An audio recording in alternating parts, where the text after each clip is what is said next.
नहमदुहु व नसल्ली अला रसूलिहिल करीम अम्मा बाद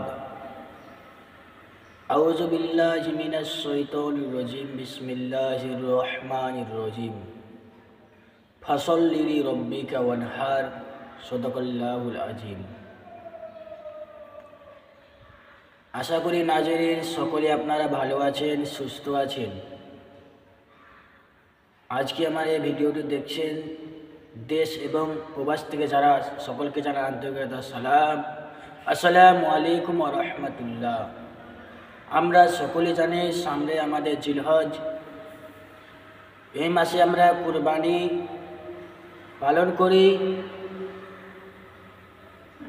কুরবানি আমরা পালন করি কেন? আল্লাহ পাক রব্বুল আলামিন কুরআনুল মাজিদের মধ্যে বলেছেন, সূরা কাউসারের মধ্যে ঘোষণা করে বলেন, ফাসল্লি লিরব্বিকা ওয়ানহার, তোমরা নিজের রবের নামে, তোমরা নিজের রবের জন্য নামাজ পড়ো এবং কুরবানি করো। কুরআনে পাকে আল্লাহ পাক রব্বুল আলামিন আমাদের কুরবানি করার হুকুম দিয়েছেন।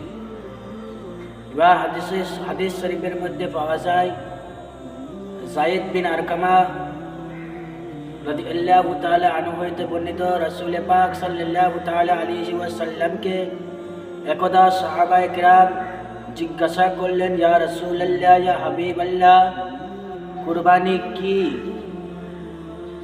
তখন রাসূল পাক সাল্লাল্লাহু তাআলা আলাইহি ওয়াসাল্লাম বললেন, হে আমার সাহাবারা, কুরবানি হচ্ছে তোমাদের বাপ হযরত ইব্রাহিম আলাইহিস সালামের সুন্নাত।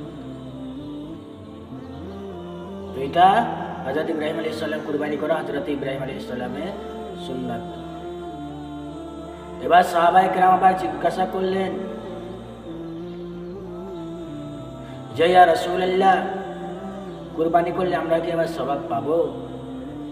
তো রাসূল পাক সাল্লাল্লাহু তাআলা আলাইহি ওয়াসাল্লাম বললেন, তোমরা যে জানোয়ারটিকে জবাই করবে, ওই জানোয়ারটির প্রত্যেকটা চুলের বিনিময়ে চুলের পরিমাণ তোমাদের নামায় আমলে নেকি লেখা হবে। সুবহানাল্লাহ।